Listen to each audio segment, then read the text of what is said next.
Please rise for the Pledge of Allegiance. I pledge allegiance to the flag of the United States of America and to the republic for which it stands, one nation, under God, indivisible, with liberty and justice for all.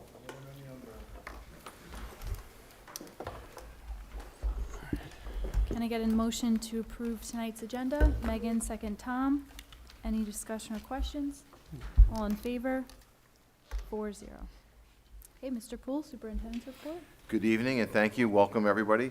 Let me start off with a congratulations to three of our Board of Education trustees, Mr. Tom Sheridan, Mr. Jim Smith, and Ms. Megan Teppenhart, who were all awarded a Scope Educational Service Award for outstanding leadership last night. Well-deserved, a really nice event, and thank them for the service. I know we usually have school board recognition night in October, but we should be recognizing them all year long. Unless you're a school board trustee, you really don't know how much work is involved. Thinking, passion, and care, and our trustees, all of them do it exceptionally well. So congratulations to them for their award last night. Thank you. And, let me start off with a congratulations to the boys lacrosse team, who just won a conference playoff game at Bayport and are moving on to the county championships, I believe, on Tuesday. Oh, very nice. Tuesday evening, county championships. So congratulations to the boys lacrosse team. Congratulations to sophomore Juliana O'Neill, who won a gold medal at this year's Long Island Math Fair for her math research paper, An Exploration of Expected Values and Equilibrium in the Hawk-Dove Game. So congratulations to Juliana. I'm going to have to find out what that is from Juliana, but great job by her. The Suffolk County High School Principal Association last week recognized two of our amazing high school seniors, Nadia Grasso for the State Farm Like a Good Neighbor Award, and Courtney Green for the Principal's Leadership Award at a really nice luncheon last week hosted by the High School Principal Association. So congratulations to both of those exceptional students. And then late on the press, another congratulations for the our athletic teams. Congratulations to Melanie Hagan for finishing third in the Suffolk County Golf Tournament. She's qualified for the New York State Championship Tournament and will be heading up to that tournament June 2nd through June 5th. So good luck to Melanie, who's an exceptional golfer. Over at the high school, we start a lot of concerts and celebrations. Love this time of the year. We've had Honor Society celebrations and Tri-M and all of those things, and underclassmen awards. Tomorrow night, May 24th, is the final full ensemble concert for our graduating seniors.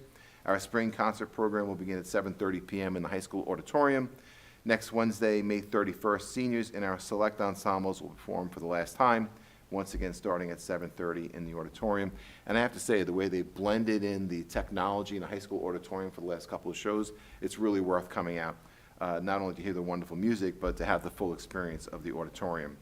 And at the high school, their annual tradition of Senior Days begins this Friday with a field trip to the Country Fair Amusement Park, followed by their senior breakfast, the senior walk where they visit the elementary schools and middle school, and then they have a senior barbecue and a field day. So well-deserved end of the school year for our graduating seniors. Look forward to seeing them enjoying that week. Over at the middle school, this week is Wellness Week at the middle school.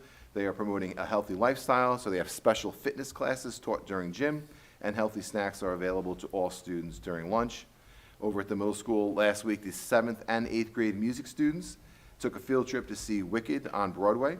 They also attended a workshop and a Q&A session with Broadway, the actors from the show, who talked about their lives, personal behind-the-scenes experiences, and their singing repertoire. So it sounds like a great experience for middle school music students. Over at Wading River, congratulations to all of our physical education teachers and our Wading River School Olympian students. They had a great field day this past week. Special thanks to the Wildcat Athletic Club for donating the DJ for that very cool event. Over at Wading River as well, the baby quail have hatched. Good news. So the hatchlings, they hatched on Friday over the weekend. The sound of chirping in the building, and they raise quail every year in partnership with the Center for Environmental Education and Discovery. The quail will soon be released into our local environments to help control the tick population.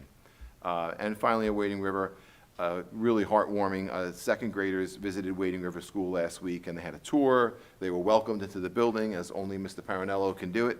by performances by the orchestra and warm pretzels. Second grade parents visited last night for an orientation and a welcome. Over at BBS, Field Day is going to be held Thursday, May 25th. This year's theme is USA, and I know the PE department's been working hard to plan a fun-filled day. Last week, really thank SEPTA and thank the board and the Miller Avenue School for hosting the Play Pals Club, which is a Best Buddies Club all the way down at the elementary. And they had a wonderful end-of-year gala last week with a DJ and a photo booth. I know Mr. Arcuri and myself visited that and had some fun in the photo booth. Great event for students over there. All the club members had a great year, so I thank the teachers and SEPTA for having that club across the school year and for hosting that great event. And kindergarten classes welcomed their 5th grade pen pals from Wading River School last week. They had a chance to get together, do some crafts and fun activities, and kindergartners will be heading to Wading River School next month for a flower planting event. And finally, we have one presentation this evening. I'd like to welcome Fred Seba and Ken Schupner from BBS, thank them for their time and energy, along with a lot of district staff, in reviewing our buildings and developing a building condition survey as an update for the Board of Education. So welcome. And that concludes my report. Thank you. Thank you, Mr. Poole. I'm Sure. Next we have opportunity for board members. Just real quick, I know we didn't get a chance to mention it last Tuesday. We had a quick meeting, but I wanted to thank the community, the Booster Club, the community members for Laxaw Cancer. It was an amazing event and turnout. And they're still calculating all the donations, but north of, I think, like $55,000 was raised for the 4 families. So just an amazing day, and just wanted to thank everyone that was involved. Wonderful, thank you. All right. We'll just go straight now into reports and reviews, beginning with BBS.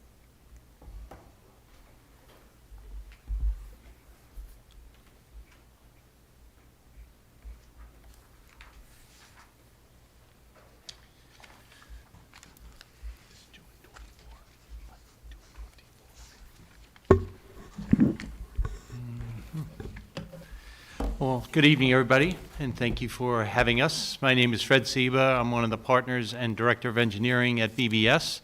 With me is Ken Schupner, who's also one of the partners and is in charge of the Shoreham-Wading River Schools as your partner in charge. Ken and I were the 2 that actually walked your buildings to do the building condition survey report. So we're just going to fill you in a little bit tonight as to what our findings were.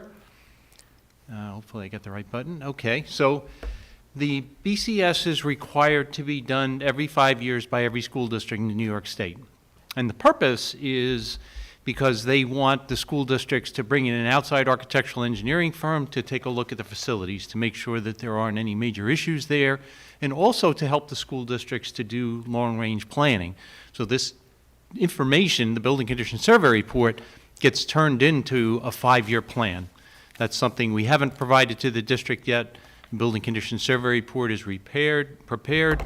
We've done the summary of that, and then over the next few months we're going to create a 5-year plan. There'll be an executive summary as part of that, which has to be submitted with every project that we send to State Education Department on your behalf, as well as a 5-year plan in general. So that's really the whole purpose of it. This report is something that then becomes the district's. It's used for long-range planning if you're doing capital work, if you're doing yearly budgeted work, if you're doing work with in-house personnel or local contractors. That's really the whole purpose of the report. It's there for your planning regarding your buildings and your structures. So there are a number of different categories that the actual report is grouped into. There's space adequacy, which addresses things like interior renovations, whether you want to add cafeteria space to a building or if you need any additional space, things like that. The second one is site, which would handle condition of parking lots and sidewalks, athletic fields, anything basically outside of the building. Third one is building structure, so that would be the roof, the structure of the roofing, structure of the floors, foundation, basically everything that holds the building up. The next one is the building envelope, which is really the outside of the building. So that would be the roofing itself, it would be skylights, it would be windows, exterior doors, masonry, all of those components. And next one would be interior. So that would be interior finishes. It would be ceilings, painting, wall finishes, flooring, floor replacement, carpet replacement, things like that. And last would be HVAC, plumbing, fire, electrical systems. So that's interior. So that lumps all of the engineering trades, all of your plumbing systems, all of your fire alarm, your electrical, HVAC, heating, et cetera. And then last is accessibility, ADA, handicap accessibility to the building. So each component that we have to list in the report has to describe the condition of the particular system. So if we're looking at electrical infrastructure, we have to describe what the condition is. We have to rate it in excellent, good, fair, poor, non-functional. So each of those components has a rating that accompanies it. Everything was in good shape that we found in your buildings, and we'll talk about that in a minute. We actually get to grade your buildings. I know you guys usually grade other people. We actually get to grade you. There's a report card that gets issued as part of the 5-year plan, and all of your buildings were found to be satisfactory, which is great news. Had we run into any issues in any of the buildings, we would have identified that to the superintendent of schools, the assistant superintendent for business, and your director of facilities immediately, but we did not, so there were no immediate concerns that we came across. We also have to, in there, put expected remaining useful life, which is always a tricky thing to do because you could have a boiler that has a useful life of 40 years, but that boiler could be 60 years old and in great shape because you maintain it well. What do you put as useful life? Minus 20 years? Obviously, it's still working for you. So it's a tricky thing to do, but it's something the state requires us to fill out when we do that form. So you'll see that in that form as well. And then we have to put in the cost to reconstruct or replace. And that is a loaded cost, so we make sure that that cost has all contingencies and fees included in it. So it's not only the construction cost, it's escalation, it's owner soft costs, so testing fees and all of that lumped into those numbers. Space adequacy, we talked about interior renovations or additions, and there are some overlaps in some of the buildings because multiple additions have been asked for. They wouldn't all be done. You would maybe pick or choose or do none of it. So, you'll see some higher numbers in that particular category as we show you the pie charts, but that doesn't necessarily mean that your buildings are inadequate or that you need space. It's just things that were brought to our attention because we not only met with, as we walked around the buildings, we got input from the principals, we got input from the head custodians, we got input from the administration. So everyone has had a chance to give us that, and then information has been put into the report. And that's important because for two reasons. Number one, you want the report to be as inclusive as it can be because you want everything in front of you when you're doing your long-range planning. The second reason it's important is that when we send a project to the State Education Department and they look at your 5-year plan, they're going to want to see that that project is in there. So we want to make it as inclusive as we can. I think we talked about the other categories on there quickly. So what was our process? So we interviewed the building administration. We interviewed the head custodian. We sent around a questionnaire before we even walked the buildings to ask them to think about all the different components in their buildings and what issues they might have. Ken and I went over that questionnaire with the staff at the time. We interfaced with the administration, again, trying to collect as much information as we could. We then did our own walkthrough, and then after that, we met with board liaisons. You have 2 board members that are board liaisons. We went through the report with them. It's actually very good and very interesting that, one's an architect and one's an engineer. So some really great conversations that happened through that and some really great questions. So we went through the report to explain it. More work too, I'm sure. So it really was a beneficial process so that they could understood what we saw and then we could get feedback from them as well as the superintendent and the assistant superintendent. Again, cost estimates are included for all items in there, whether they're repair, whether they're replacement.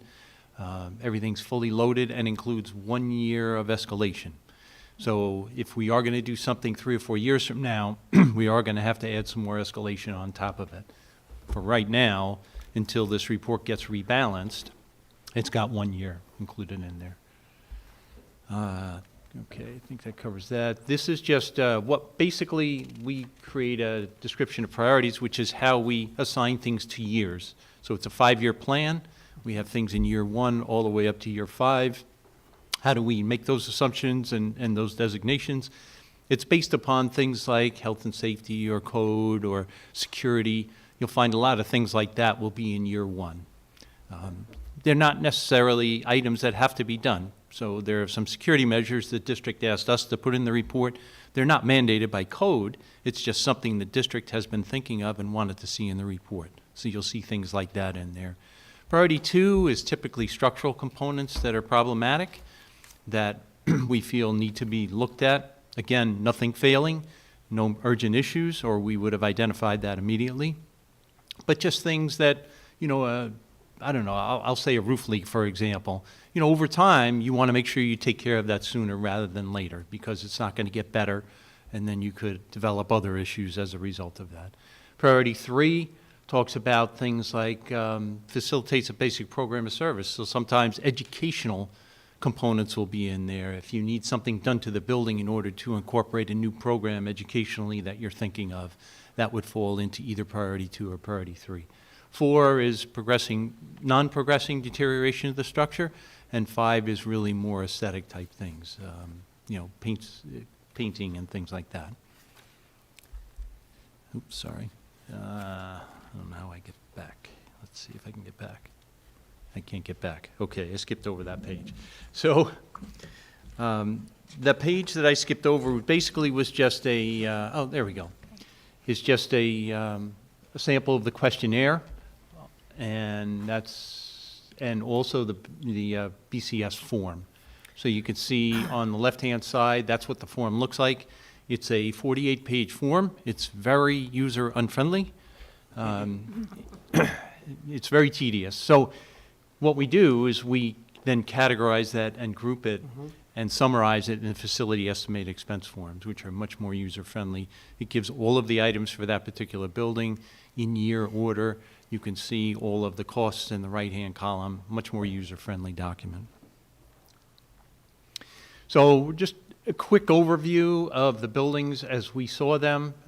Miller Avenue, we'll take this, we put a little pie chart there just to give you some ideas of what we're finding. So space adequacy, again, this building has multiple interior renovations, has multiple additions, alterations that were asked for. They're all kind of thrown in there. That doesn't mean you need to do all of them. That's not what the intent is, but we want them in there for discussion purposes for your long-range planning. It just happens to be part of the categories that are available. So you kind of have to pick and choose a scope of work and where it falls in those categories. So the space adequacy might include a toilet room renovation because there isn't another spot to put something like that. So it's not necessarily a need for space. It kind of takes into consideration various projects and work scopes. According to the SED designations, is that why the categories? SED has the predetermined categories, yes. Thanks. Right. So you can see the total for each of the buildings. Miller was $18.4 million for everything. I know these are astounding numbers. These are very typical numbers. In fact, your numbers are on the lower side because you guys have done a lot of work to your buildings. You've done bond referenda recently. You keep on top of capital projects. So this is typical to what we find. And again, this is lower than what we typically find because of the condition of your buildings. Wading River, you'll see the same type of thing. This is the breakdown of that building for all the different component systems. Middle school, same. That's 21.7 million. And high school, 36.9.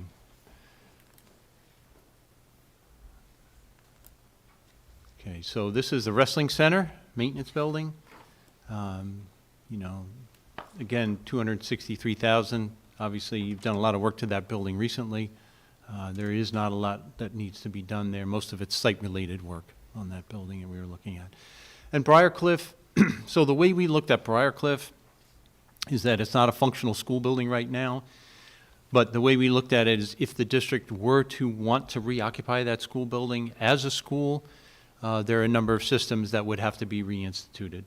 For instance, there's no technology in that building currently. When you guys moved back out of it, all the technology was removed and repurposed in the district. So if you were to want to remove into that building, what would you have to do? I think we only identified a couple of issues that we felt the district should look at in order to maintain the building envelope and in order to maintain your investment. There was a small roof leak by the fire escape, and that was one of the items that we brought to the Director of Facilities as well as the administration's attention. I think the fire escape needed a little bit of work as well, and that was another item. So I think there might have been 3 small items that we recommend. You know, even if you're not going to occupy the building, you might just want to do these couple of items to make sure you maintain your investment. The rest of the dollars that are in here are if you were to reoccupy that building. And that's basically it. That's just a quick summary. Quick second, too. Oh, sorry. Also, in addition, since we've prepared the report for the district has actually already begun a bunch of project improvements. So there's some stuff that's already been accomplished, and there's a plan to accomplish many of the projects. So the district has already taken this information and has made great progress on addressing some of those items. So as the district continues to do that, we talked about the plan to SED in this document. So we won't necessarily remove them from the scope of work. We'll just identify them as completed, and it just remains as a working document for the next 5 years. So great job on taking care of a bunch of the items we've identified. Got it. So Ken, question. So thinking about like work that's gonna go on this summer, would potentially some of that work be the ones that were on that priority list or items that the district and you have identified as work necessary? With the exception of some of the HVAC work, no. Everything is separate from this summer's Got it. projects. So the building conditions are separate from what is in scope for this summer? Correct. Got it, okay. And we excluded that because we knew it was in process and in flow. The money had already been budgeted for, so Okay, we that's a didn't good include question. those in here. So things that are in scope that the district's already identified were not in scope for the BCS? Got it. Okay, good to know. Yes. Yeah, can you just quickly explain some of the numbers? Like, for instance, I know you mentioned earlier that, for instance, the high school is 36 million, but inside of that 36 million, there may be different options that only selecting one of them would reduce the total number. So it's not like 36 million, it's potentially $36 million worth of work, but if you pick option A, then option B falls off as not required. So it's a higher number until we start diving into the projects, and then it might be smaller, right? Right, there are overlaps in Right. several of the items, especially spatially. Okay. So absolutely, you might pick one and that might cause 2 or 3 other ones to fall off of that list. So Right. that's why the number appears higher than it actually, would be. But yes, there Okay. are overlaps. And any future work would be obviously discussed with the community, would be whether it be a vote to use capital reserve or any other future bond. That's all, nothing is being decided on being designed or built or renovated today, right? No, this Okay. is really a requirement by the state that once we finish this report, we have to publicly present it to the Board of Education for every school district that we do this in. Okay, I just or don't every want school people, district. someone at home watching and saying, oh my God, you're spending $36 million in high No, school, like what's going on, okay? No, no. Can you just elaborate one more time on, in terms of the distinction between the projects that were previously identified and the projects that were currently identified in here? And when you mentioned the district's already begun to capture some of the work that was identified in the BCS report, it was a little confusing for me to follow in terms of the explanation to Tom's question just then. Okay, so we finished our walkthroughs this spring, right? Earlier this year. We then met with the district to review the information in the report. Based upon that, they then took that report and they started to take care of some of the items that we had identified in there. So your Director of Facilities has already begun to check off some of the smaller items, whatever you could do in-house or with a local contractor with available funds. So those items are already being taken care of. Again, as Ken had mentioned, we're going to leave those in the report. We'll just show them as completed with $0 associated with them. That way you'll be able to track, and New York State will be able to see exactly what you have been accomplishing already in your buildings. Okay, great, thank you. So then the work that is slated for this summer, that's reflective of the capital reserves that we had voter approval for, was captured in the previous building condition survey? Correct. Okay, Yes. thank you. If I just add, and that work that's the high school roof, roof repair and recoating. That's the Wading River Univent project in the third grade wing. That's the music suite Univent project that's coming out of the capital reserve. That's a generator to protect the network operating center here at the high school. And then the other work that's coming out of prior year state aid would be the new health and fitness center and the auxiliary gym, and then the renovation of the art rooms over the summer. And none of those projects are inside of that document because they were already planned, developed, underway, and will be completed shortly. Right, correct. Great. We're good. Well, thank you very much. Yeah, very good. Thanks, Thank you guys. for being here tonight. Okay. Appreciate your presentation. Thank you very much. Thank Have a you. good evening. Great night. You too. Thanks, you too. guys. Okay, next up, we have votes and resolutions. Can I get a motion to approve the May 16th meeting minutes? Tom, second. Megan, any discussion or questions? All in favor? 4-0. Can I get a motion to approve the CPSC, CSE, and 504 meeting summary for May 10th? Tom, second. Megan, any discussion or questions? Nope. All in favor? 4-0. Okay, for Board of Ed resolutions, we have 336, and that's the only one on that one. Can I get a motion to approve 336? Tom, second. Mike, any discussion or questions? All in favor? 4-0. So for curriculum and resolution, can I get a motion to approve 337 through 342? Tom, second. Megan, any discussion or questions? All in, yep. Yep, go ahead. No, you can go through. I just want to make a comment after it. Oh, okay, great. All in Thanks. favor? 4-0. Okay. So I was really happy to see under 339, the approval, 338, the approval of the Electrify Your Strings for next year. I think that's a fantastic program Yes. to bring back. Mark Wood. Yeah. I know that my daughters got to experience the orchestra version, I think it was in 2020, it might have been, right Yeah, before the my pandemic brother hit. too. Yeah. That was phenomenal. So I was Mhm. glad to see that. I know this will be Electrify Your Band, which will be a little bit different, but, which is I exciting. saw that. It was amazing. Yeah, We it had the was, show in the auditorium. 100%. It was great. So Yeah. I'm glad to see that, and I did want to call out, because I saw it in our update, actually, it's coming up, is that the, oh, no, it was, the accepting the grant. So I did want to call out Mr. No-Hill, I think I saw, was, I don't know how our teachers participate in, go out and seek grants, or if it's, I just wanted to call him out and say thanks, because I did read, and obviously that's right up his alley, and the passion that he brings to the agricultural program, I think that's wonderful, that Mhm. grant. So Yeah. just wanted to speak to that. So just want to call those two things out. Might be a good moment to clear up for everybody why there's a shed. Mm. on Yeah, the- that would on be the great. You side want to of do the that? high Yeah, you school know what, I turn. should have added that, So but go this for it. is a Since grant you- to support an apiary program. That shed is actually Yeah. going to be home to 2 or 3 beehives.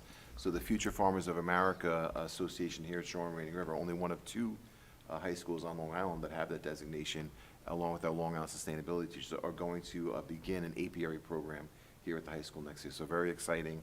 And so we should shortly have wildcat honey. That's So funny. exciting. Here you go.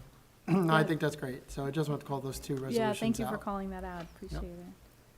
Can I get a motion to approve 343, the HR resolutions, through 344? Tom, second. Mike, any discussion or questions? No. All in favor? 4-0. For business and operations resolutions, we have several. It's 345. Several contracts in here Mhm. through 379. Mhm. Can I get a motion? Tom, second. Megan, any discussion or questions? All in favor? 4-0.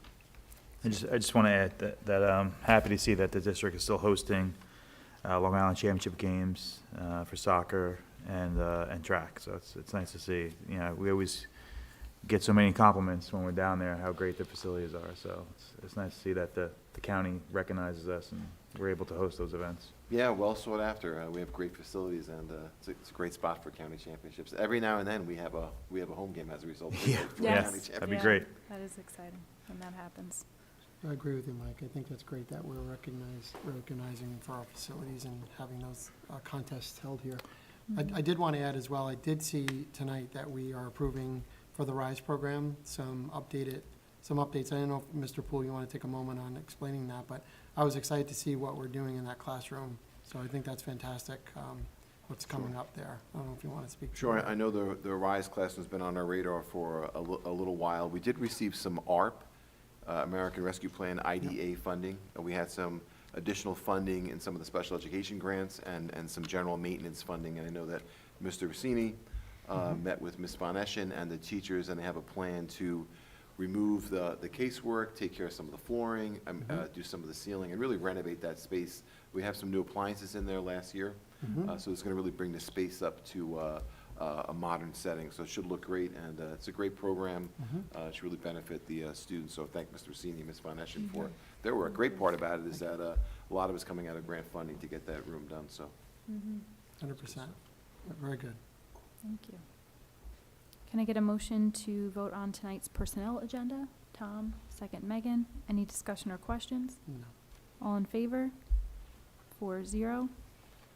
We'd like to welcome back and thank our students and several other staff members who are going to be facilitating our summer programs, which are very much lively and well attended. So thank you for helping us to run those.